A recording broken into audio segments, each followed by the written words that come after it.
안녕하십니까?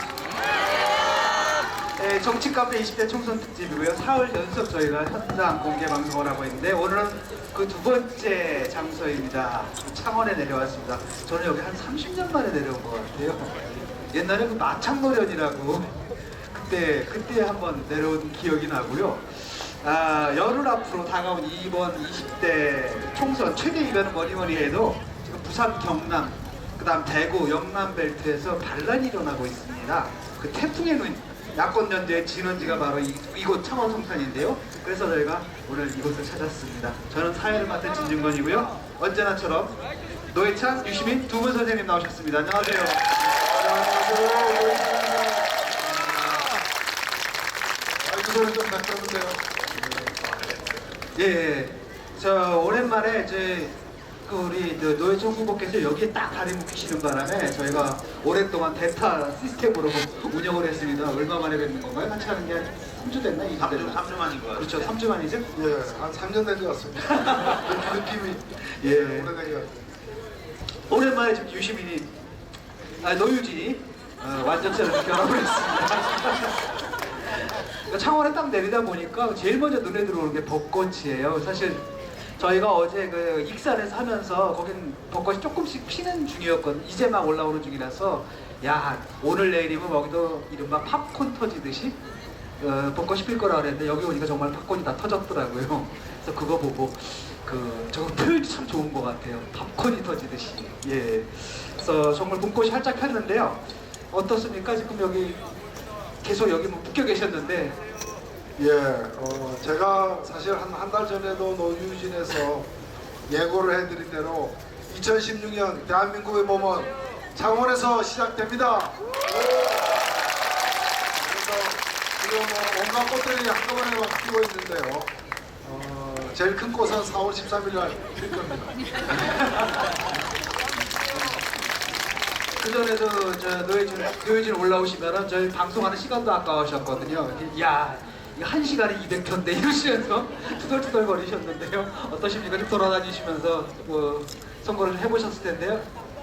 네, 사실 그 사이에 많은 변화가 있었습니다. 제가 창원시청에서 출마 선언을 한 것이 2월 1일이었으니까 오늘이 딱 2달 되는 날입니다. 네, 2달 동안에 많은 변화가 있었습니다. 우선 조금 전에도 인사드린 바와 같이 손석형 후보 지난번 4년전 선거에 이곳에 나와가지고 43%의 높은 득표를 했던 애석하게 이렇게 또 낙선을 하신 후보와 제가 진보 단일 후보 경선을 해서 진보 단일 후보로 이렇게 이루었고요. 그리고 바로 얼마 전에 또 더민주당의 허성무 후보와 또 야권 단일 후보 이렇게 또 만들어냈습니다. 그래서 그 사이에 작지 않은 변화가 있었다. 봄은 그냥 오지 않는다. 봄은 어느 날 갑자기 오는 것 같지만은 사실은 보이지 않는 속에서 맹렬한 많은 변화들이 있어서 끝내 봄을 만든다는 게 아닌가 새삼 실감하고 있습니다. 예, 그 참 힘든 과정을 거치셨어요. 이게 월드컵 축구보다 더한 것 같아요, 그렇죠? 지역 예선, 예선 이래가지고요. 준결승, 지금 결승까지 올라온 상태인데요. 먼저 오늘 창원 얘기로 넘어가기 전에 잠깐 우리 중앙 정치 얘기를 좀 하지 않을 수 없을 것 같아요. 야권 연대가 말만 많지 실제로 이루어지는 것은 더딘 것 같아요. 중앙 정치 상황 여기서 좀 지켜보고 계시죠? 예. 어떻습니까? 지금 보시기에. 사실 야권 연대 가지고는 여러 가지 얘기들이 있을 수 있고 또 다른 나라 정치 상황에서 잘 구경하기 힘든 대단히 한국적인 상황이기도 합니다. 그리고 또 그렇게 인위적으로 후보를 단일화해 가지고 이기는 것이 과연 능사냐, 그리고 당도 다르고 정체성도 다르다고 하면서 때로는 싸울 듯이 서로 대립하면서 단일화는 또 뭐냐라는 그런 지적들 중에는 일리 있는 대목도 사실은 있습니다. 그럼에도 불구하고 제가 드리고 싶은 말씀은 뭔가 하면은 경남에 16개의 선거구가 있는데 15명이 새누리당입니다. 창원은 5개의 선거구 모두 다 새누리당입니다. 그런데 창원 유권자가 100% 새누리당 지지하냐 하면 그렇지는 않습니다. 약 52.5% 정도가 지난번에 새누리당을 지지했을 뿐이거든요. 그래서 잘못된 선거제도로 인해서 왜곡된 민심을 그나마 보완적으로 이렇게 바로잡는 역할을 야권 단일화가 하고 있다고 생각되는데, 문제는 최근에 어느 당에서 얘기는 안 하겠습니다만 어떤 큰 당에서 이제 분당 사태가 일어나면서 당이 두 개가 되면서 야권연대 필요성은 한편으로 더 커졌지만 또 각 분당된 또 그렇지 않습니까? 뭐 가출한 사람이 그 다음 주에 부모한테 전화해가지고 식사 같이 하자 이렇게 얘기하기 힘들잖아요. 그러다 보니까 야권연대가 잘 안 이루어지는 거죠. 필요성은 커지는데 야권연대는 잘 안 이루어지고 있는 상황. 그래서 또 다른 어떤 당의 어부지리를 가져갈까 많은 국민들이 걱정하고 있는 상황. 이 지금의 상황이다 생각합니다. 뭐 야권연대 얘기 나오면 요즘 SNS에 보면 제가 좀 뭐 한 소리 했더니 야 너 그런 말할 자격 있냐 뭐 저한테 막 그러더라고요. 제가 예전에 좀 제3당 이런 거 했잖아요. 그죠? 근데 저는 막 깨고 나와서 의원들 막 데리고 나와서 당을 만든 게 아니고 저 혼자 살짝 나왔다가 몇 년 지나고 나서 우리 천호선 당대표 전 당대표가 지금 익산에 출마해 있는 권태영 후보하고 같이 와가지고 자기들이 당 만든대요. 그러면서 저보고 나중에 봐서 뭐 때 되면 같이 합시다 이렇게 한번 만들어 보세요. 제가 그냥 그 말 한 죄로 나중에 이 자리에까지 앉아있게 되시군요. 경기도지사 후보로 나갔는데 저는 사실 그 따로 당을 만들어서 했지만 야권연대를 하자고 맨 먼저 주장을 했고요. 야권연대 없이 나가지고 한 적이 없습니다. 그때 제가 가까운 김해에서도 이제 지금 더민주하고 한바탕 했는데 그때는 이거였어요. 제가 경기도지사 선거할 때는 그 여론조사로 단일화 하자 도민들 뜻으로 하게 이랬더니 죽어도 안 된다는 거야. 현장에 투표도 설치하고 버스로 실어 날라서 찍어서 해야 된다는 거예요. 그것 때문에 제가 욕을 엄청 먹었거든요. 요새 보니까 더민주에서 그냥 여론조사로 단일화 하자 그러니까 국민의당에서는 싫대요 또. 그러니까 제가 국민의당만 욕할 게 아니고 솔직히 더민주도 그렇게 되는 대로 협변 따라서 자기들이 유리한 조건만 찾는 식으로 맨날 해왔거든요. 그래서 차제에 제1야당도 반성 좀 해야 돼요. 그 얘기 하면서 그래도 오늘 김무성 대표가 요새 호가 바뀐 거 아시죠? 옛날에 무대였는데 지금 요새는 떡장수로 바뀐 거 아시잖아요. 오늘 아침에 한 말이 뭐 내신 180석까지 한번 기대해 봤는데 과반수도 간당간당하니까 도와주세요 이러고 있더라고요. 쇼라는 거 아시죠? 여전히 우리 떡장수 당대표님의 마음속에는 180개가 들어앉아 있고요. 실제로 그렇게 될 위험이 농후한 상황, 이게 지금 수도권 상황이라는 점은 확실하게 우리가 인식해야 될 것 같아요. 예, 그 최근에 이제 수도권에서 사실 그 새누리당 지지율이 상당히 많이 떨어지지 않았습니까? 아, 그 조선일보 보도예요. 그래요? 예. 넘어가면 안 돼. 그거 나오고 나서 곧바로 당지도부가 영남권 낙동강 벨트를 내버려 두고 수도권에 올인하고 있잖아요 지금. 네. 교시를 내린 거야 거기서. 지시를 내리라고 네. 여기서 맞서 싸우라고. 승부처는 수도권이다 이렇게 지금 엄살을 먼저 조선일보가 떨고 그 다음에 떡장수 대표님이 엄살 떨고 이 순서로 지금 가는 거니까 조심해서 봐야 돼요. 지금 그 투표일까지 열흘 남았거든요. 열흘 동안 큰 변화가 없으면은 새누리당은 170석은 넘길 거예요. 그러니까 지금 이제 그 정도 되니까 180석까지도 탐나 보이는 거지. 이왕이면 180까지 한번 가보자. 이게 무슨 볼링입니까? 180 나오게. 그런 점수가 나오는 건 볼링밖에 없어요. 당구도 보통 150에서 바로 200으로 가지 않나요? 그렇죠. 그렇죠. 예. 180이라는 건 좀 이상한 숫자야. 있을 수 없는 일이죠, 그죠? 예. 좀 안타깝긴 한데 더 안타까운 건 뭐냐면 사실 수도권에서 야권들의 지지율을 합치면 사실 새누리당을 좀 넘어서고 있거든요. 그러니까 상황이 이렇지만 않았으면 이게 이길 수도 있는 선거고 잘만 했으면 또 요즘 또 새누리당의 유일한 희망 아닙니까 사실 새누리당의 압승을 저지할 수 있는 유일한 힘은 새누리밖에 없다. 그 뭐 존영 논쟁이라든지 이런 것 때문에 어떻게 하면 압승까지도 할 수 있는 이런 선거인데 좀 구도가 이상하게 짜여가지고 좀 내줘야 된다는 게 굉장히 안타까워요. 근데 지금 사실 물 건너갔다고 봐야도 되죠 지금? 야권연대요? 예. 야권연대는 물 건너갔습니다. 그게 뭐 지금 언론에서 뒷북치고 있죠? 지금 솔직히 한겨레신문이나 경향신문, 어마이뉴스에서 뒷북치고 있잖아요. 심상정 대표가 6개월 전에 그 얘기 했을 때 네. 정말 1단짜리 기사도 제대로 안 내줬는데 이미 선거전 시작됐는데 이제 와가지고 수도권 다 넘어간다고 아우성 치면 뭐합니까? 이제 와서 야권연대는 수도권 야권연대는 물 건너갔고요.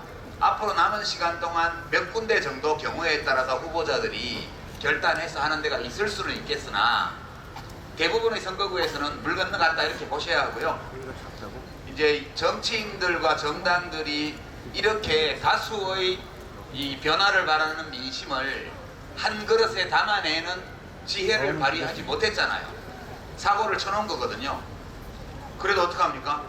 유권자들이 최대한 바로잡을 수밖에 없죠. 이거를 지금 그런 국면에 와 있기 때문에 괜히 되지도 않을 야권연대에 대한 희망과 기대를 표명하면서 서로 물고 뜯느니 이 현실을 인정을 하고 유권자들이 어떻게 책임감 있게 나라의 미래를 위해서 투표할 거냐 이것만 유권자들끼리 시민들끼리 의논해서 하시면 예, 저는 뭐 아주 180석의 비극은 막을 수도 있다. 저는 그렇게 생각합니다. 예.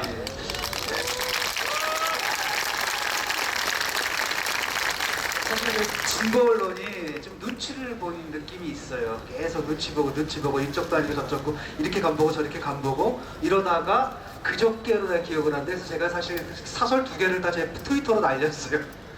그 뒷북친 사설을 갖다가 그저께야 이제 올린 거거든요. 그러니까 옛날 코미디에 그런 코너 있었죠. 뒷북을 울려라. 지금 완전 뒷북이에요.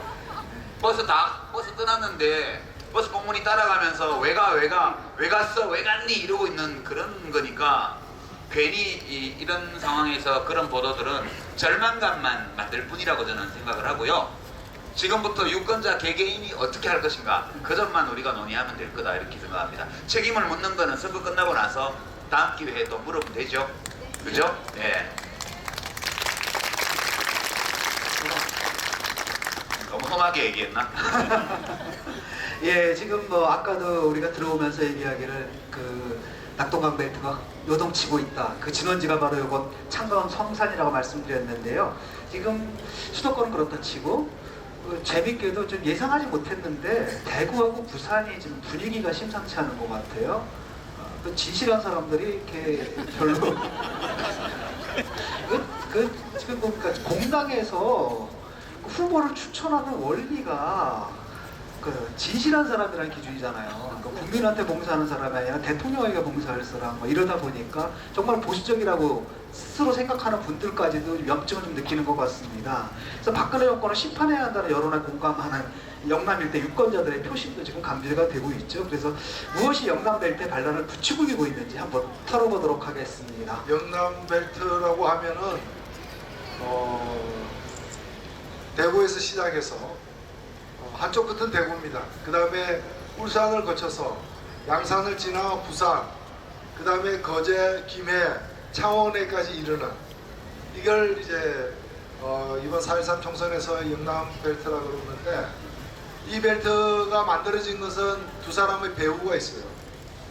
한 사람은 대구에서 박근혜 대통령이, 또 한 사람은 이 창원에서 홍준표 지사가 두 분의 진실한 분이죠. 인간의 진실한 두 분이 벨트를 갖다가 형성하도록 부채질을 계속했습니다. 그래서 바꾸지 않으면 안 된다. 이거. 바꿔보자. 미룰 수 없다.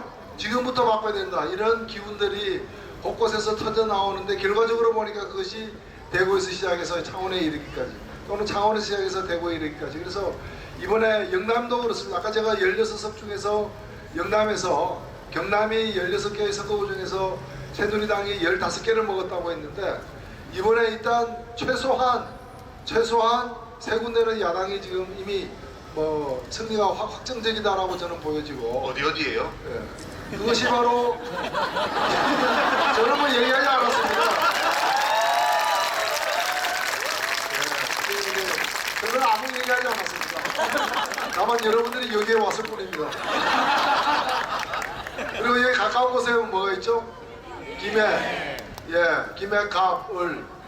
예, 왜 병이 없는지 모르겠어요. 병이 있었으면 세석이 단데. 예, 김해, 갑, 을.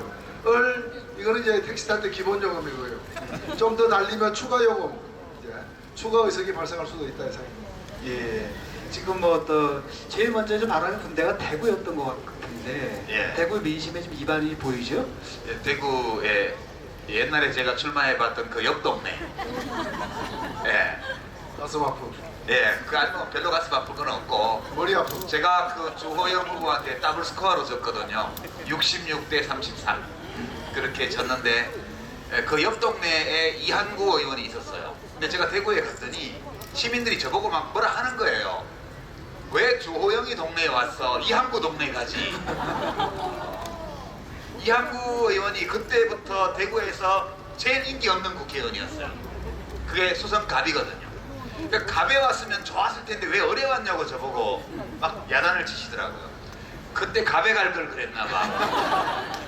김부겸 후보가 갑에 가서 지금 앞서고 있잖아요. 그러니까 이제 떨어질 것 같으니까 자기 그만둬버리고 공천심사위원회 공관위 맡아가지고 칼질하고 이제 외국여행 갔던데 갔다 오면 이제 총선 끝나고 나면 자리 받는데요. 뭐 경제부총리를 받는지 총리를 받는지 몰라도 아니 칼질을 했으면 노임을 받아야죠. 네, 그렇게 돼서 대구는 확실히 지금 김부겸 후보는 앞서가는 것 같고요. 예. 이제 무소속인데 여러분 모르셨죠? 홍일학이라는 그 국회의원이 있다는 거 대구에요. 아니 아는 분이 알지. 압니다 하는 분들은 더민주당원들이야. 이 홍일학 씨는 비례대표를 했고 비례대표가 됐는데 사실 존재감이 미미한 국회의원이었어요. 근데 컷오프를 딱 시키는 바람에 엄청 떠버린 거야.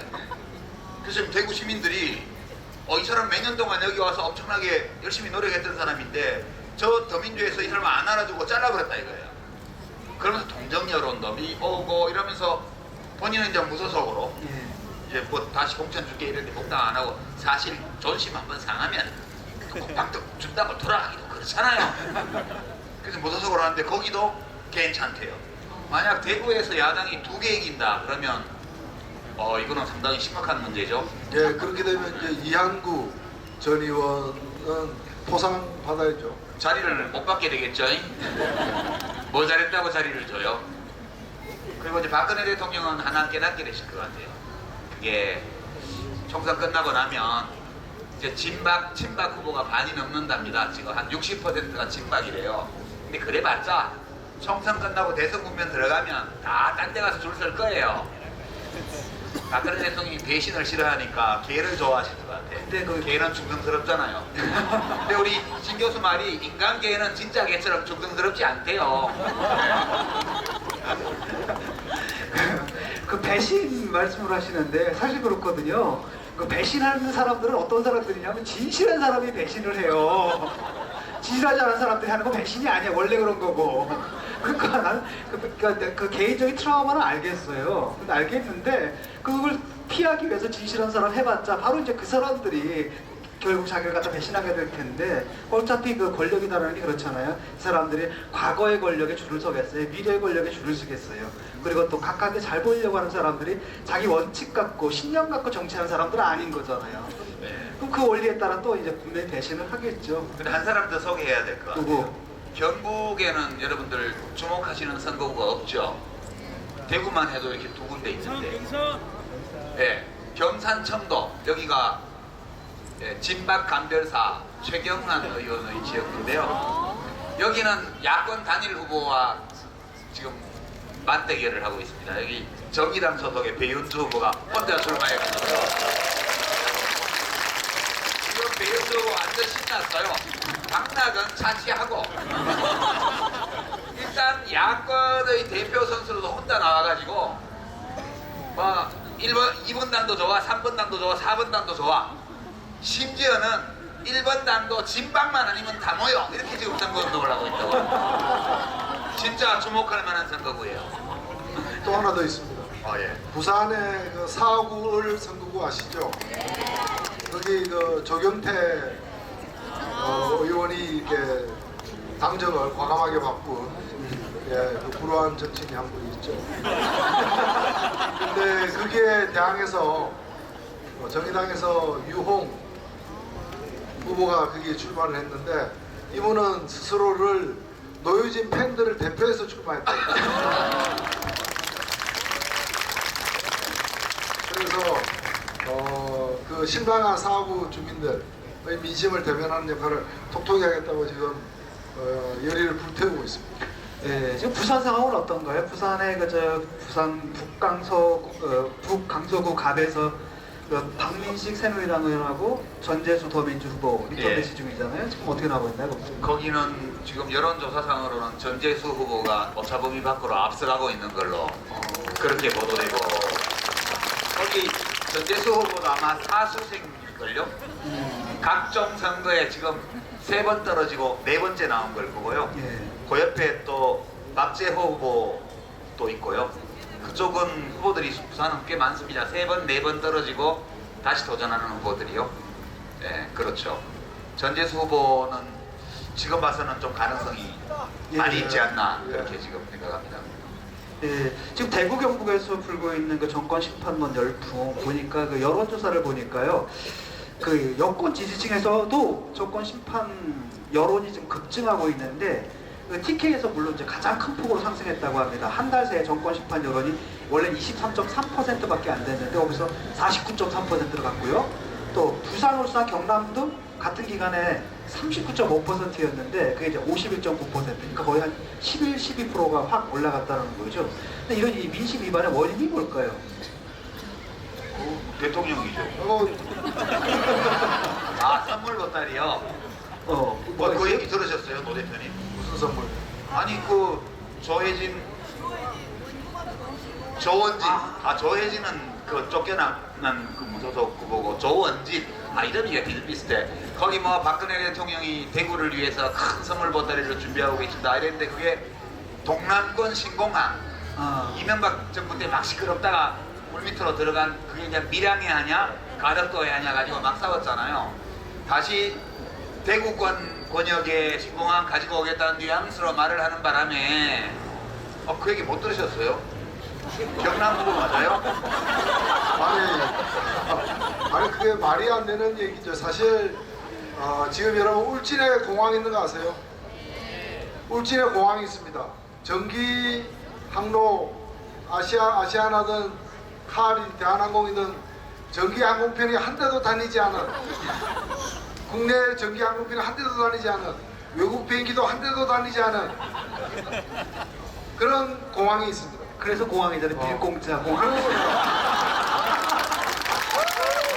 저 울진공항을 갖다가 전 한나라당 국회의원이 공약해가지고 만들었는데, 제가 왜 만들었냐 물으니까 아니 속초공항도 문 닫고 강릉공항 문 닫고 대구공항 승객이 절반 이하로 줄어서 문 닫을 상황인데 울진공항 왜 만들었냐니까 여기는 오지기 때문에 별다른 교통수단이 없다는 거예요. 그래서 제가 결사반대했는데 공항이 90% 다 완공됐다해서 끝내 그게 완공된 겁니다. 완공된 뒤에 한 대의 비행기도 다니지 않고 지금 민간에게 불화해가지고 임대해가지고 지금 비행사 조정 연습학교, 비행사 양성한 학교로 지금 쓰고 있는 그 비행장이 옆에 있는데 거기다가 그 근처에다가 공항을 만들겠다. 그 공항 만들어서 그 활주로에서 뭐 할 거예요? 가을에 뭐 고추 말릴 거야? 말이 안 되는 거지. 진짜 이거 농담이 그런 일 하니까 사람들이 열이 받아가지고 이번에 갈아보자 이렇게 지금 나오고 있는 게 영남권의 민심 위반의 어떤 뿌리가 아닐까. 왜 농담이 아닌 게 그 영주에 가면 왜 그 전쟁 시에 비상활주로 있잖아요. 거기 이제 평소에 거기다 이제 고추 말리거든요. 진짜요. 참고로 오징어 말려도 돼요. 진 교수는 영주에 있는 그 동양대학교 교수입니다. 저기 비상활주로에서 고추 많이 말리나 봐. 그거 많이 농작물도 가을이 되면 참 말립니다. 그리고 또 3가지 정도의 원인이 있는 것 같아요. 한편으로는 뭐죠? 김무성 대표를 좀 무력화했지 않습니까? 그 진박 세력이 이른바 진실한 사람들 내세워진 김무성 대표를 무력화했는데, 사실 김무성 대표가 나름대로 그 부산 경남권을 좀 상징하는 그런 측면도 있고. 뭐 상관이야. 그냥 새누리당 당대표지 뭐. 안 그래요? 호황도 좀 있는 것 같고. 아니 부산 경남을 상징하는 사람이 그 정도로 무식한 소리를 함부로 내뱉고 그 무슨 국가기밀인 대통령 남북정상회담 대화록을 유세장에서 줄줄 읽어대는 이런 천박한 행동 양식을 보이는 사람을 부산 경남권의 상징이라 그러면 나는 뭐였겠는데. 여기 그렇게 수준 낮은 데가 아니에요. 진 교수는 잘 몰라, 서울 사람이라. 여기가 나름 수준 높은 동네라고. 실수했죠? 아, 예. 이거 제가 이렇게 방송 진행하는데 굉장히 지장이 많아요. 이렇게 시원해가지고 사회자 입장에서 받아칠 수도 없고 그냥 넘어가겠습니다. 받아쳐. 그냥 넘어가겠습니다. 예, 지금 제 진보 1번지 탈환 대작전이 여기 이 지역에서 좀 시작이 됐는데요. 이제부터 이제 대한민국 주목하고 있는 선거구 바로 이곳 창원 성산 이야기로 들어가 보겠습니다. 어제 프레시안인가요? 딱 열어보니까 아주 굉장히 재밌는 기사가 떴더라고요. 제목이 뭐냐면 노회찬 등장에 새누리도 좌클릭. 기사를 보니까 내용이 노 후보님이 법안 이후로 내놨는데 법안 제목이 참 섹시하세요. 홍준표 방지법.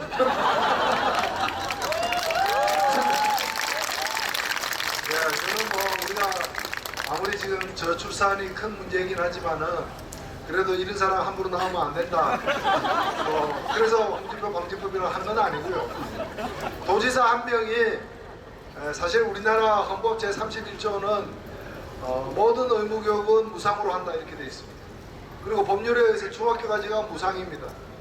그리고 급식은 교육의 일환이라고 보는 분들이 많습니다. 그렇다면 중학교까지의 급식은 의무교육의 일환으로서 무상으로 되는 게 맞습니다. 그리고 박근혜 대통령은 고등학교까지 무상교육하겠다라고 또 공약한 바가 있기 때문에 그 공약이 실현된다면 고등학생까지의 급식도 무상으로 의무적으로 해야 함이 마땅합니다. 그렇죠? 그런데 홍준표 지사가 이걸 갖다가 이제 경남은 거창군에서 시작해가지고 전국에서 가장 먼저 학교 무상급식이 시작되었고 가장 많이 확산된 곳인데 이 무상급식의 1번지인 경남에서 무상급식 중단을 선언했어요. 바로 오만과 불순 때문입니다. 그래서 제가 법안을 갖다가 제1호 법안으로 내겠다고 얘기한 것은 뭔가 하면 도지사 한 사람이 마음대로 좌지우지할 수 없도록 학교급식법을 개정해서 학교급식법에게 대못을 박아놓자는 겁니다. 근데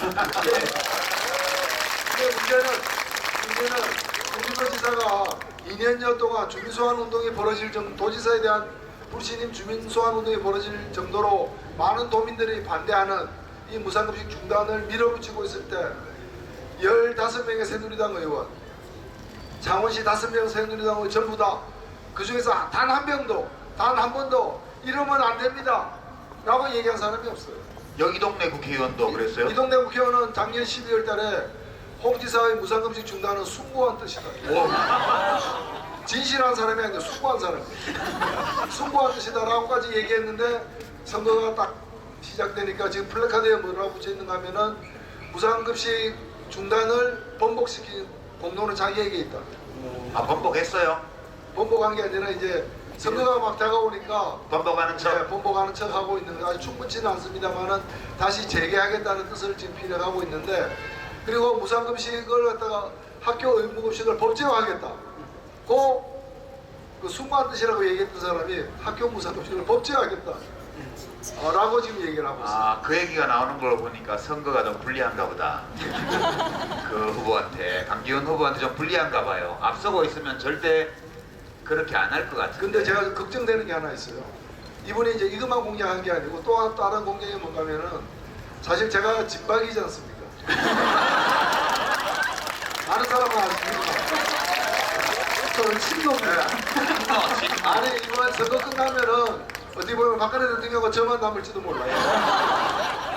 이른바 그동안에 뭐 진박이다 친박이다 했던 사람들이 다 천박으로 이제 제거되면서 저만 남을지 모르는데 제가 박근혜 대통령 공약을 살피면서 야 이 공약 진짜 좋다 이렇게 해가지고 공약을 하나 이건 진짜 지켜야 되겠다. 그게 뭔가 하면은 그 정례고를 제한하겠다는 겁니다. 무분별한 정례고가 대량 실업을 유발시키기 때문에 신중에 신중을 기하겠다라는 박근혜 대통령 공약을 제가 받아서 박근혜 대통령이 바빠서 이 공약을 실현 못했죠. 얼마나 바쁩니까? 공약 태반이 실현 안 됐어. 그래서 제가 이 바쁜 분을 대신해서 이걸 실현하겠다라고 10개를 골라서 했는데 그 중에 첫 번째가 바로 이 정대행고 제한법이에요.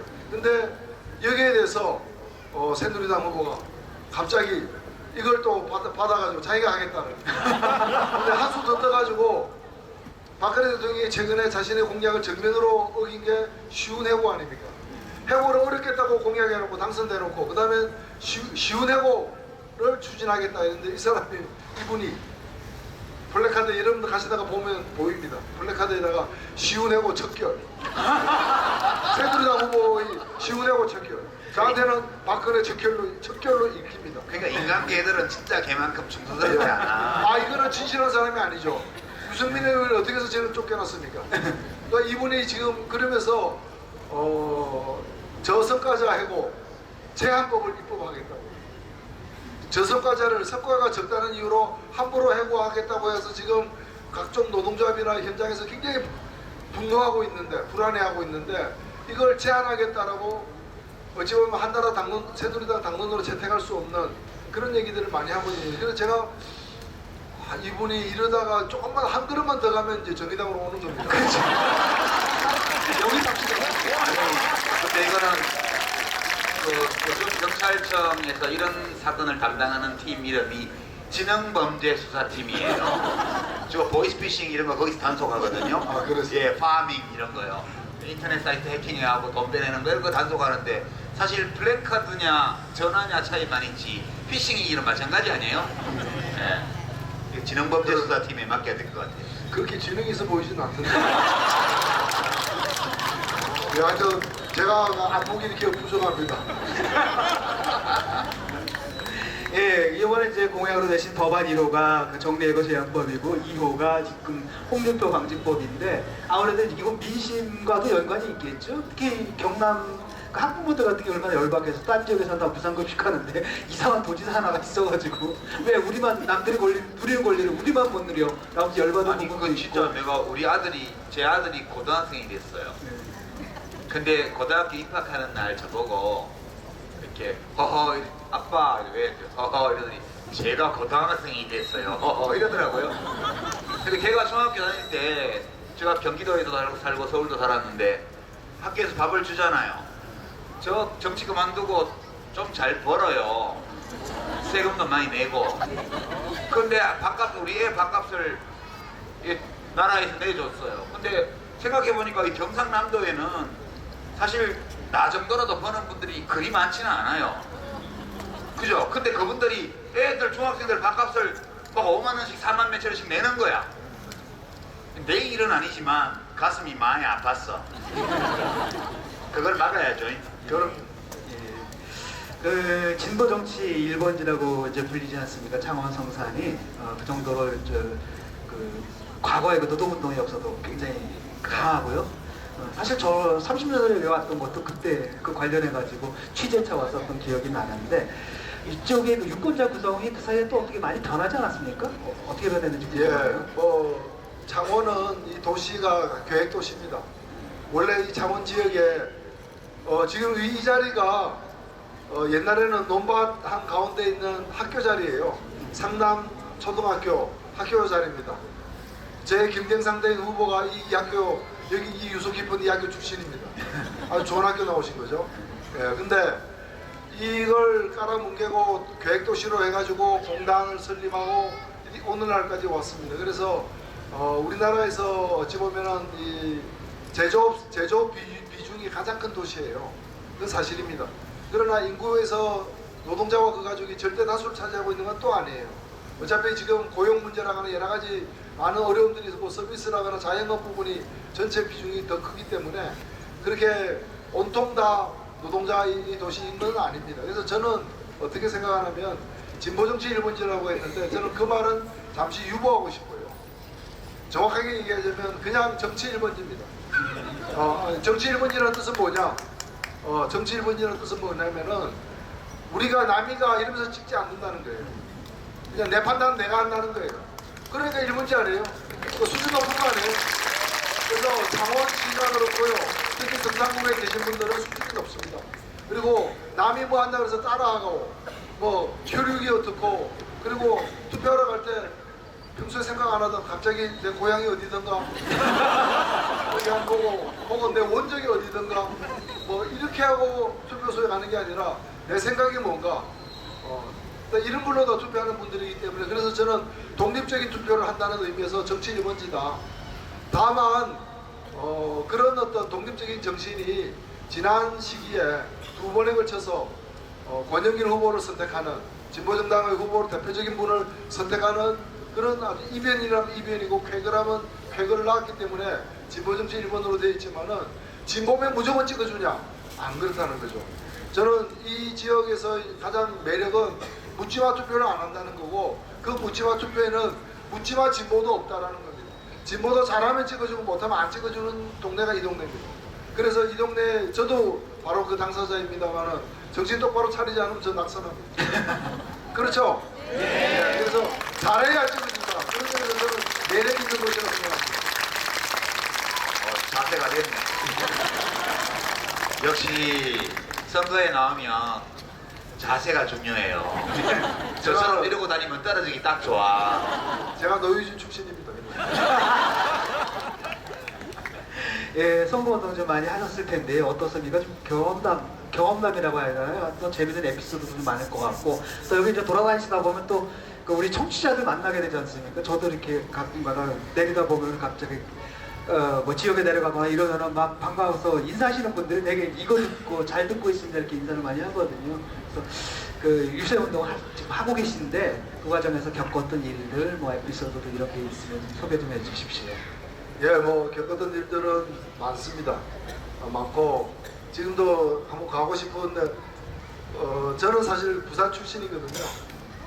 그런데 여기 와서도 제 초등학교 후배도 받고 칼국수집에 들어갔는데 제가 몇 년 후배입니다 하는 칼국수집 주인 아주머니도 계시고 많은 분들을 이렇게 섞어 만나게 되는데 가장 많이 듣는 얘기는 뭐냐면은 바꿔야 된다라는 거예요. 그러니까 보수 진보 이전에 여야 이전에 이게 사람이 자존심이지 이게 왜 전부 다 같은 당이냐 이게 전부 다 같은 당을 뽑아주니까 우리를 우습게 한다. 우리를 우습게 알다 보니까 저런 무상급식 중단과 같은 조치도 일어난다는 거예요. 실제로 무상급식에 대해서 야권 지지자들은 무상급식을 찬성하고 새누리당 지지자는 무상급식을 반대하는 게 아니더라고요. 무상급식이 중단된 이후에 새누리당 구체적인 여론조사 결과를 보니까 새누리당 지지층의 3분의 1은 무상급식 중단을 찬성하고 3분의 1은 반대하고 3분의 1은 잘 모르겠다. 이렇게 나온 걸 제가 봤습니다.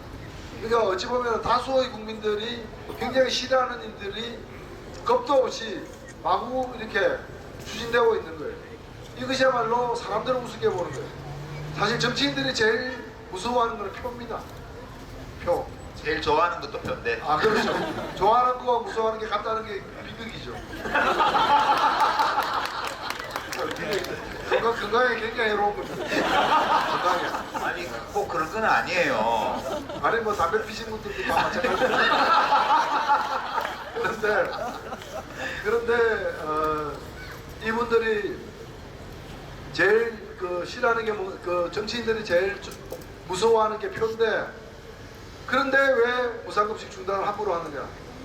그래도 나를 또 뽑을 것이다라고 자신하는 거예요. 그래도 새누리당 또 뽑아줄 것이다. 늘 그래 왔으니까. 그렇기 때문에 이걸 또 우리 주민들이 이제는 알기 시작한 거예요. 본때를 보여줘야 된다. 바꿔야 된다.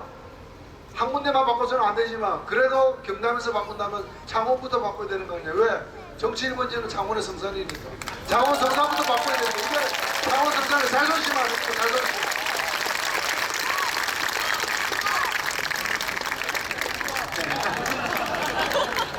제가 4번인 이유 아시죠? 사이다.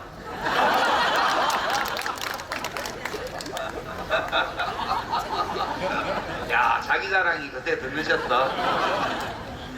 예, 저 밥은 좀 그 선거 운동 하시느라고 밥은 좀 드시고 다니시냐 했더니 아유 나는 표만 먹어도 배가 부르고 그렇게 말씀을 하시더라고요. 비벼 먹어도 좋고 말아 먹어도 좋고 빨아 먹어도 좋습니다. 근데 여기가 제가 듣기로는 이제 우리나라가 고령화가 굉장히 빠르게 지금 진행되고 있는데 253군데의 선거구 중에서 유독 이제 유권자의 평균 연령이 젊은 곳들이 몇 군데 있어요. 이 수도권에서는 대표적인 데가 수원 영통, 그러니까 수원에 지금 5개가 됐는데 이제 수원 정, 수원 무 이런 데들이 이제 젊은층 비중이 아주 높은 곳이고요. 그 못지않게 이 젊은 유권자 비중이 높은 곳이 여기 창원 성산이더라고요. 예, 다니면서 느끼세요? 그렇습니다. 실제로 60대 인구가 좀 적은 편에 속하고 다른 지역에 비해서 다른 경남 평균의 절반 이하더라고요. 예, 여기가. 그렇습니다. 그래서 여기는 어떻게 보면은 지금 볼 수 있는 분들 중심으로 이렇게 도시가 구성되어 있고요. 아 여기 모이신 분들. 아니 뭐 물론 이제 은퇴한 분들도 많습니다. 제가 저기 노인 종합복지관이나 이런 데 가서 점심 식사 좀 이렇게 할인해서 드시는 식사로 줄 서신 분들하고 쭉 악수하다 보면은 참 가슴 아픈 놈은 가면 뭐 정치인이 제일 많이 하는 게 악수지 않습니까? 악수하다 보면은 이 5손가락이 다 있지 않은 그 중에 몇 개가 이제 일하는 과정에서 그 힘든 노동의 과정에서 상실된 그런 분들을 참 많이 이렇게 손을 잡게 됩니다. 다른 지역에서 악수할 때보다 훨씬 더 빈도수가 높습니다. 그래서 은퇴하시고 여기서 노년을 보내시는 분들도 있긴 있습니다.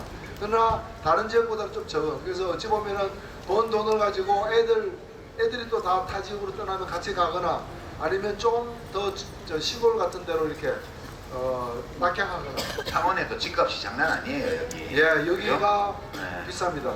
그러니까 제가 시골에다 도해지 온 느낌. 제가 원래 살던 곳에서 일로 이사 오는데 집을 줄여야 했습니다. 실제로 더 비쌉니다. 여기 진짜 장난 아니에요. 그러나 좀 싼 데도 있으니까 오십시오. 창원 인구는 좀 더 늘어나야 됩니다. 이 도시는 원래 150만을 기준으로 계획된 도시입니다. 근데 지금 106만이 살고 있습니다. 그렇기 때문에 도시가 보면 쫙 헐렁해 보이죠. 예. 지금 여기가 헐렁해 보이는 이유가 뭔가 하면은 근데 앞으로 20년 후에도 150만 안 채워집니다. 현재 추세로 가면은. 그래서 헐렁한 것 자체는 여기 살고 계신 분들에게는 좋은 일이긴 한데 좀 더 받아들일 여지가 있기 때문에 창원으로 이사 오시고 싶은 분 창원 시민 노회찬에게 좀 물어봐 주십시오. 제가 잘 안내하겠습니다. 아, 예. 저기 분위기가 이제 저는 이제 진보정당 매일 차다 보니까요.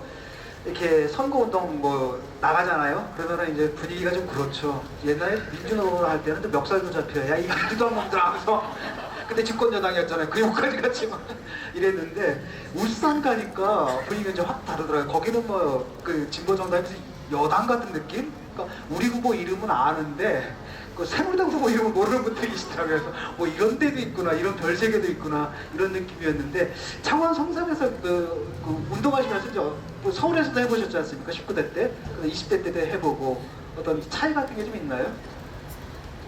차이가 아무래도 있죠. 여기는 확실히 그 지방은 지방입니다.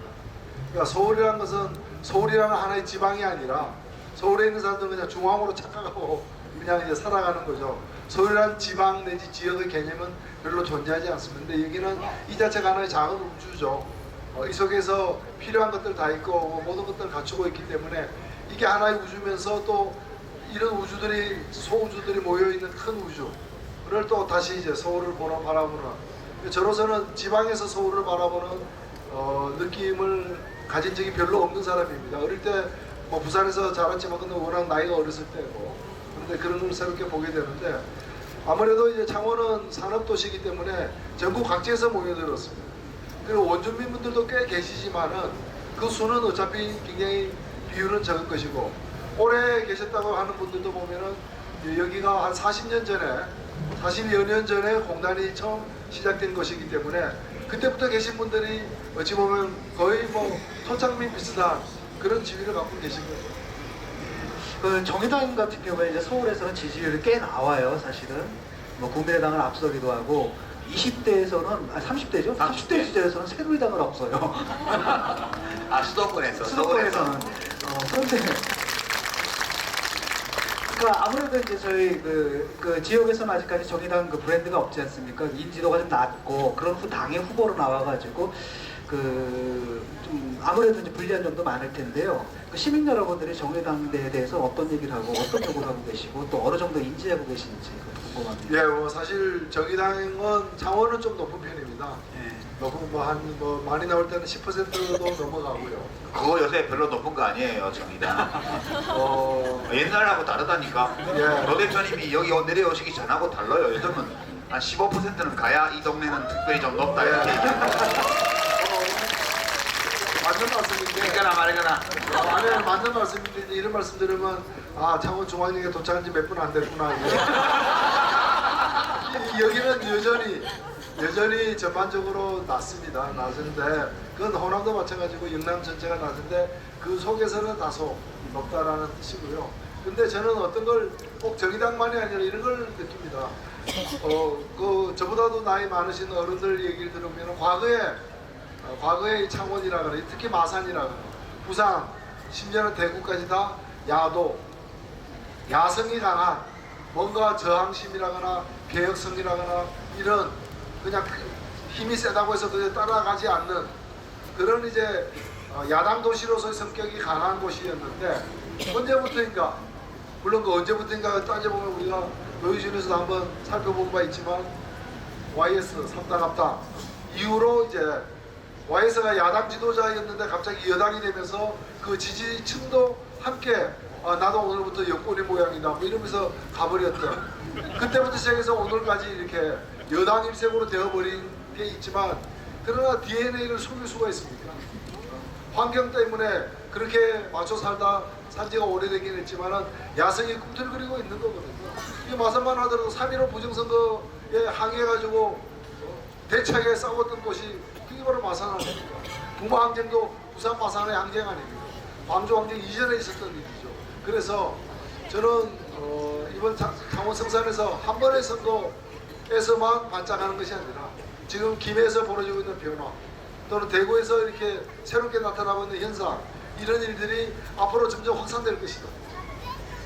다음 선거 때는 여기 옆에 있는 의창, 거제 곳곳에서 한금의 불씨가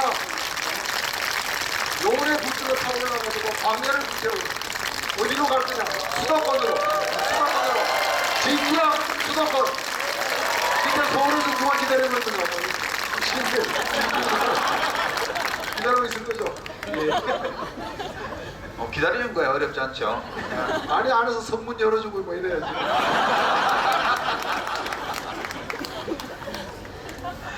그러겠습니다. 예, 성문 여는 거야 뭐 할 수 있죠 뭐. 예. 지금 저 성산에 새누리당에서 강기훈 후보가 나와 있고요. 또 국민의당 후보도 있죠 아마. 네.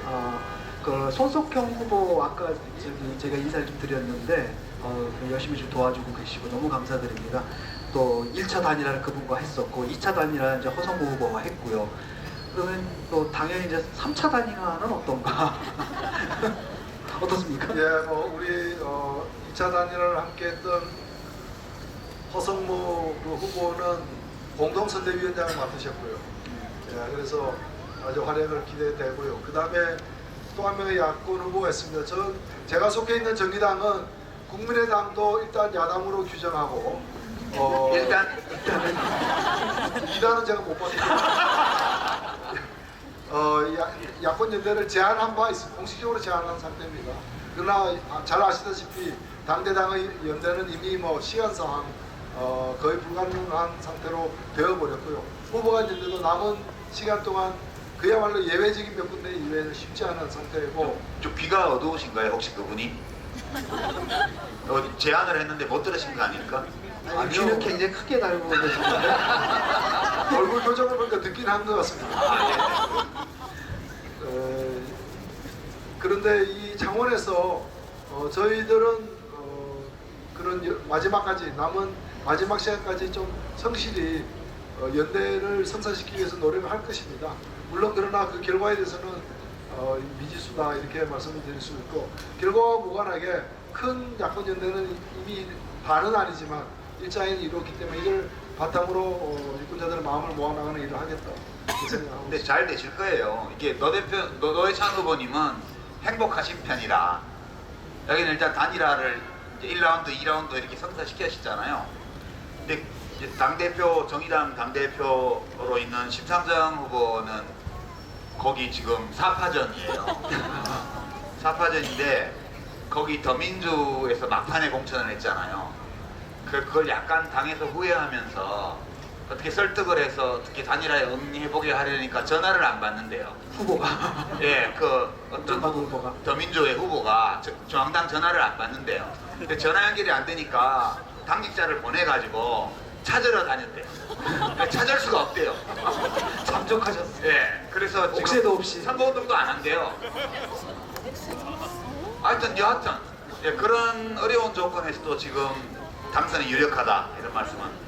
예, 근데 조금 전에도 우리 임 작가께서 아까 말씀하셨지만은 이런 경우 사실은 지금 그전 선거와 달리 우리 심상정 대표의 성적이 상당히 좋은 걸로 알고는 있습니다. 그러나 선거란 걸 또 모르는 거잖아요. 그래서 이런 거는 마지막 단일화는 유권자들이 해줘야 됩니다. 예. 뭐로 하느냐, 투표를 해줘야 되는 거예요. 한쪽으로 몰아치는 게 그게 단일화 아닙니까? 이거 맨날 제1야당이 이놈이 된다고 진보정당에서 맨날 미워라 하던 논리인데 그죠? 어떻게 된 거야 이거? 그때 배웠습니다. 이때 선거하려고 그때 배웠어요. 그래서 단일화를 정치인들에게 정당에게 촉구하되 그게 안 될 때는 요구할 게 아니라 그럴 바에 일단 투표 안 한다 이럴 게 아니라 그렇지. 그렇게 되면 단일화 방해한 세력의 손을 들어주는 거이기 때문에 그래 알았어 내가 단일화 시키마 해서 투표를 하는 겁니다. 그러면 그게 뭐냐 단일화성 투표, 단일화 촉구 투표죠. 그 전략적 투표라고 얘기를 하죠. 네. 예.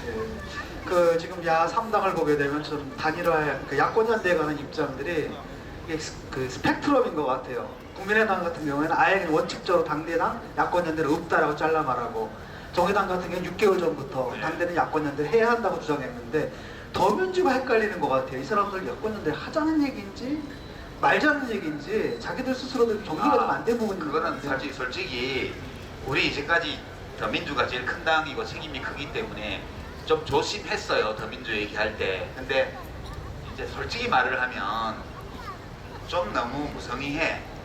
그러니까 지금 국민의당에 대해서 정의당에 대해서는 별말 안 해요. 보니까 뒤로만 저한테 전화 많이 와요.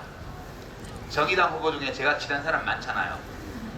더민주의 현역 국회의원들이 저한테 전화하셔가지고 어떻게 좀 해달라고. 나보고 어찌라고. 자기들이 진작부터 당에다가 얘기를 해서 했어야지.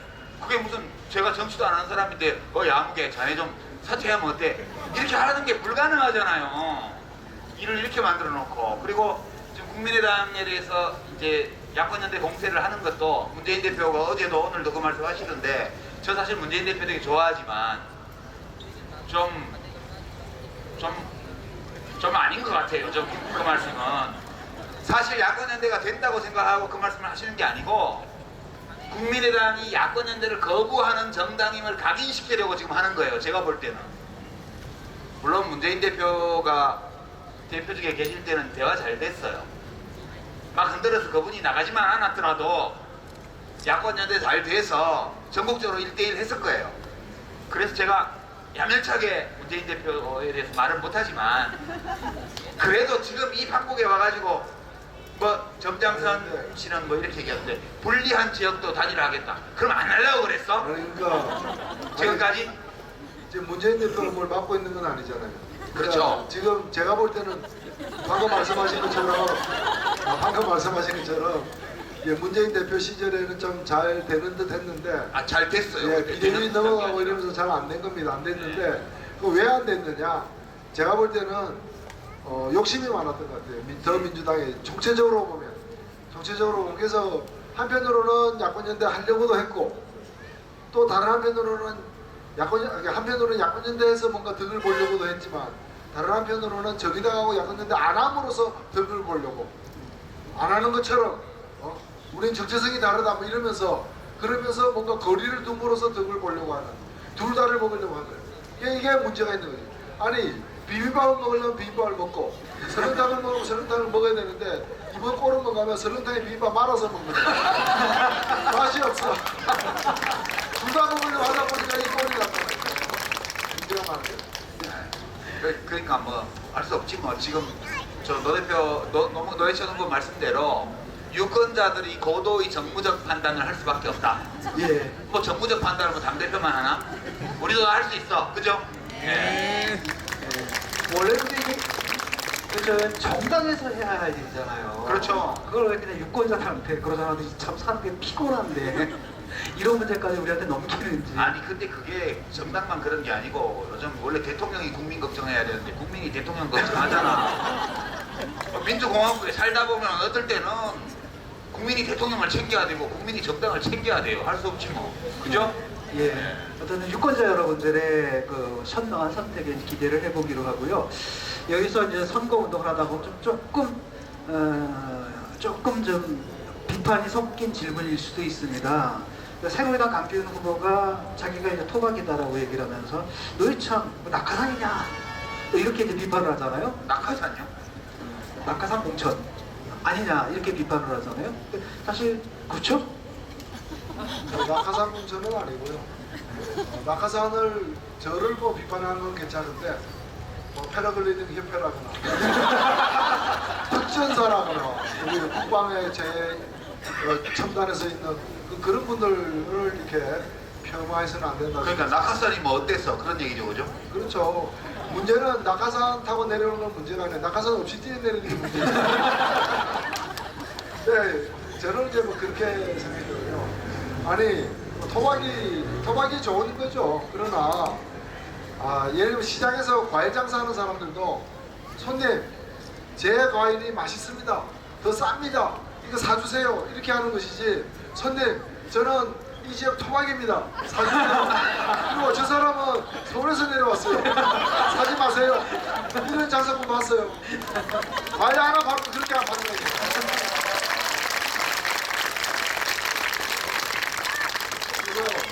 실력을 보여주면서 이걸 해야 됩니다. 이걸 팔아주세요. 이걸 찍어주세요. 저는 이렇게 나가야 되는 거 아니냐. 예, 이제 선거 기간이 좀 아직도 많이 남았죠. 이제 시작된 지 공식 선거 아직 열흘 남았어요. 열흘이 네. 남았죠. 열흘밖에 안 남았습니다. 열흘 남았는데 그 한번 기간 가면 다시 안 오는 시간입니다. 그 기간 동안에 뭐 필승 전략이라고 할까요? 지금 어떤 전략으로 이 선거에 임하고 계신지 좀 말씀해 주시죠. 예, 기기묘묘한 전략이 필요한 건 아니다 생각합니다. 저는 다소 늦게 시작했습니다. 사실 많이 늦게 시작한 거죠. 제가 2월이니까 2달이죠. 2달 얼굴 내밀고 찍어달라고 얘기하기에 정말 죄송스럽습니다. 그러나 제가 다행히 고맙게 생각하는 건 뭔가 하면은 여기 출마 선언은 2달이었지만 뭐 오랜 기간 동안 저희 활동을 지켜보시고 이미 적지 않은 분들이 저희에 대한 평가를 내리시고 온 것에 대해서 뭐 여러 평가가 있습니다만 따뜻하게 맞이해 주시고 바로 마음을 내주신 분들이 많으신 것 같아요. 그래서 저는 남은 기간 동안에 필승 전략은 딴 거 아닙니다. 변화가 가능하다. 정치인들이 변화를 시키는 것 이전에 유권자들이 정치를 변화시킬 수가 있다. 그 가능성을 갖다가 가능성이 굉장히 높은 것이 창원성산이다. 창원성산 실제로 바뀝니다. 창원성산의 현역 의원은 4월 13일부로 바뀝니다, 여러분. 네. 임기 5월 말까지인데. 예, 그건 이제 식물이기 때문에 4월 13일 이후부터는 식물 상태이기 때문에 자신합니다. 예, 이제 슬슬 이제 마무리할 시간인데요. 노 후보님 벌써 2주째 우리가 목소리를 못 들었어요. 우리 전국의 청취자 그렇지. 여러분들이. 아니 오늘 예. 재밌네. 오랜만에 같이 하니까. 그동안에 이제 대타를 우리가 내세워서 대타들이 영 못하더라고 솔직히. 노 대표 노회찬 님보다 우리 박원석 의원이나 뭐 전호선 대표나 예. 뭐 조성주 비례대표 후보나 김종대 단장이나 이런 분들이 이제 땜빵으로 이렇게 와서 했는데 역시 노유진의 정치 카페는 노회찬 없이는 이게 성립이 안 돼요. 땜빵들 동의하지 마세요. 이제 안 속는 사람 저 하나밖에 없네. 저는 안 속습니다, 이런 말을. 다들 훌륭한 분들이 아니 저는 무엇보다도 제가 이제 노유진 공식 멤버이면서도 후보로 출마한 관계로 제대로 참여 못한 데서 미안하게 생각하고요. 근데 그 빈자리를 더 훌륭한 또 많은 재능을 가진 분들이 메꿔주셔서 다행스럽고 고맙게 생각하고, 특히 그보다도 대한민국에서 가장 바쁜 분 중에 두 분이 이분입니다. 이 두 분이 여기까지 내려온 분이죠. 저희가 노인할 때 대본 없이 하거든요. 이걸 대본이라 생각하시면 안 돼요. 이것도 되게 보면은 시작하기 10분 전에 봤습니다. 그리고 무슨 얘기를 유시민의 타임라인 시작하기 10분 전에 오늘 뭐요? 혼자서 엄청 준비해 와가지고 우리한테는 10분 전에. 근데 다 마찬가지입니다. 그렇게 이제 바쁘기 때문에 미리 모이지 못해서 그렇게 노유진을 쭉 운영해 왔는데, 이런 분들이 여기 내려오는 시간이 노유진 우리 만나가지고 노유진 전체를 녹음하는 시간이 서울에서 창원까지 기차 타고 내려오는 시간입니다. 또 다시 그 시간만큼 해서 또 올라가야 되는, 이렇게 시간을 내줘서 여기 내려오신 것은 무엇보다도 창원 성산에서의 변화에 대한 발행과 또 희망과 요청이 있기 때문이 아닌가. 여러분, 이 두 분의 뜻을 받아들여서 또 서울 시청자 좋은 기회가 만들겠습니다.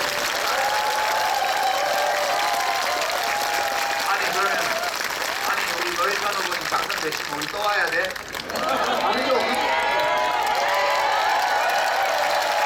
네, 제가 먼저 가겠습니다. 제가 통역을 참 잘하거든요. 이 얘기를 보고 가면 오고 싶다는 얘기고.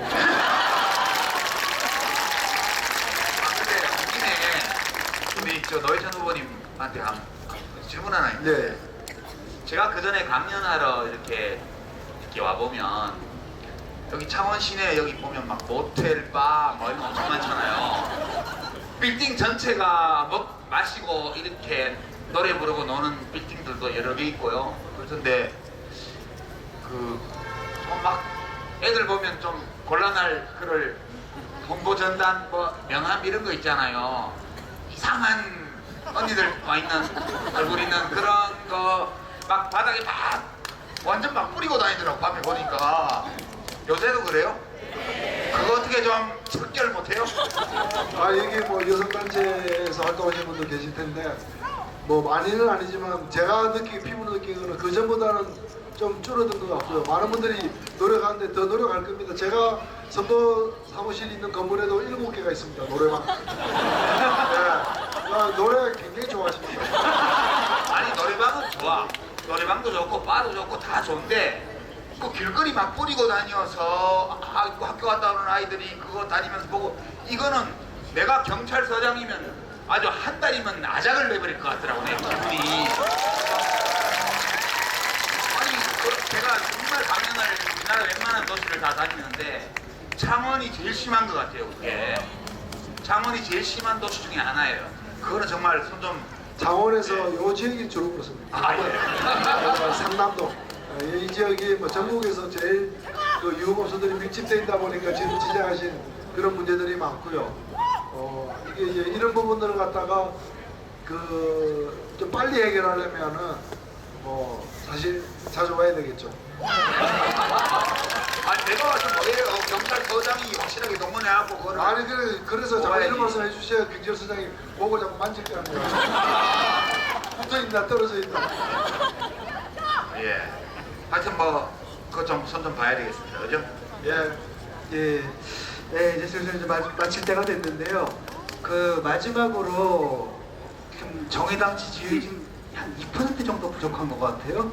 아니지, 많이 부족하지. 90% 부족하지. 90%가 부족한데 우리 그 조성주 후보죠. 예. 뭐 잘하면 이제 당선 가능권에 이제 올라갈 것 같은데 간당간당하거든요. 그래서 그 정당 투표도 후보도 이제 훌륭한 후보가 나와 있지만 정당 투표도 굉장히 중요한 것 같아요. 아니 그 조성주 후보까지만 당선되면 뒤에 있는 분도 섭섭하지. 7번이 이현정 후보인데. 10번 양경규 후보까지 당선돼야죠. 그러려면 20%까지만 보내주십시오. 그리고 정당 투표는 절대 사표가 없습니다. 그렇죠. 정당 투표는 이제 3%만 되면 비례를 받잖아요. 지금 3% 딱 되면 하나 받을 거예요. 4%면 둘 받을 거고요. 그러니까 지금 46명이기 때문에 이제 비례를 못 받는 정당의 간표를 제외하면 한 92% 남을 거예요. 그러면 득표율이 2%란 의석 하나거든요. 우리가 지역구 후보를 찍을 때에는 내가 좋아하는 후보인데, 내가 좋아하는 정당의 후보인데, 아 이거 근데 이게 이렇게 해서 1번을 당선시키주면 어떡하지, 이런 것 때문에 좀 전략적인 투표를 하시는 분들 계시잖아요. 그런 경우에도 정당표는, 적어도 정의당 경우에는 절대 사표가 없습니다. 정의당이 10% 받으면 비례 5개, 12% 받으면 비례 6개, 14면 7개, 딱 이렇게 가는 거거든요. 그래서 일단 정의당 지지하시는 분들은 절대 다른 당을 찍으시면 안 되고요, 첫째로. 두 번째, 더민주 지지하시는 분들 있죠, 그죠? 아, 있잖아, 여기도 많잖아. 근데 지금 더민주가 지금 김종인 할아버지 오셔가지고 막 새누리당 쪽으로 너무 많이 갔어, 지금 솔직히. 그렇잖아요? 그렇죠. 새는 양쪽 날개가 균형이 맞아야 나는 제대로 날 수 있는 것처럼 정당도 그래요. 그래서 이 야권의 진보 블록을 좀 더 키울 필요가 있다고 생각하신다면, 지금 비례대표는 이미 정해져 있으니까 그냥 순서대로 되는 거잖아요. 더민주의 비례 당선자가 많아지는 것보다 정의당의 비례 당선자가 많아지는 게 야권 전체로 보면 진보 블록이 좀 더 강화되는 거라고 저는 봐요. 왼쪽 날개가. 그런 점에서 더불어민주당 지지하시는 분들은 지역구 후보는 더민주 후보 찍으세요. 여기는 없으니까 저희 후보 찍으시고요. 그리고 정당표는 내 더민주 지지하지만 그래도 비례표는 정의당이 주는 게 낫지 않아? 이렇게 좀 해주시기를. 네. 그리고 가성비란 말이 있죠. 가성비. 네. 가격 대비 성능. 네. 다 한 표지만 이 한 표를 어디 줬을 때 더 투자 효과가 큰가, 이것만 좀 생각하시면은 4번 주는 게 확실합니다. 여기는 좀 썩을 위험도 적고요, 엉뚱한 짓 할 가능성도 매우 적고요. 그리고 실제로 보면은 돈값을 좀 하는 사람들이 좀 더 많습니다. 그리고 이제 며칠 있다가 월요일쯤에 집으로 오는 공보물을 갖다가 여러분 펴보시면 아시겠습니다만은 면면이 이 정도는 좀 집어넣어야 된다. 집어넣어야 된다. 그런 사람들이 여기가 더 많습니다. 많기 때문에 사실 20% 그거 피클러 마음으로 깎은 겁니다. 제 마음 같아서는 한 40% 물어보셔야 합니다. 그리고 20%는 꼭 어쩌려 해주세요. 한 가지 말씀을 덧붙이자면, 여러분 아마 여야의 공천과정 지켜보셨을 겁니다. 새누리의 이제 공천과정 뭐 궁중 드라마 쓰지 않았습니까? 신을 참아여 주시옵소서, 불가하다 뭐 이런. 그다음에 옥새 뭐 갖고 사라지고 이런 이제 궁중 드라마가 벌어졌고요. 더민주에서도 상당 부분 이제 트러블이 있었죠. 그래서 지지자들이 많이 떨어져 나왔고. 아, 뭐 그건 5당이니까 여기서 자세하게 말씀은 못 드립니다. 네. 선거 끝나고 말씀드릴게요. 네. 아이고, 또 아시겠지만 또 국민의당 같은 경우는 도끼 퍼포먼스까지 등장했고요. 거기에 비하면 정의당의 비례대표는 정말 당원들의 민주적인 절차에서 깔끔하게, 이게 사실 정상적인 절차에 의해서 이루어지는 과정이지 않습니까? 그런 후보들이란 좀 알아두시고요. 자, 옛날에는 우리 그거 잘 못해서 우리도 욕 많이 먹었죠. 그렇죠. 이번에는 제대로 했습니다. 아니 사실 우리가 남이 잘 까지만 진보당, 진보정당이 남 까는 데는 선수예요.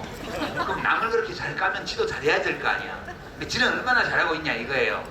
이 반성을 우리가 날마다 하면서 사실은 저는 정당 활동을 해야 된다고 봐요. 그래서 정의당도 사실 저 평당원입니다만 마음에 안 드는 대목이 좀 있어요. 제가 보기에도, 제가 당원인데도 아 이런 거 왜 좀 못 바꾸지, 이런 거 있거든요.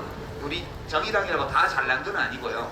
그렇지만 날마다 조금씩이라도 더 예쁜 정당이 되려고 노력하는 자세, 이거는 있는 정당이니까 믿어주세요. 예. 약 1시간 조금 넘도록 우리 창원 성산교에 와가지고 노여진의 정치카드 공개방송 진행을 했는데요. 날씨 좋죠? 조금 저녁이 되니까 좀 춥네요. 그럼에도 불구하고 오랫동안 여기 자리 지켜주셔서 너무 감사드리고요. 여러분, 우리 저 노회찬 후보 국회 보내주실 거죠? 네! 정의당 비례대표들 10명 모두 국회로 보내주실 거죠? 네! 감사합니다. 이것을 우리 노여진의 정치카드 공개방송 여기서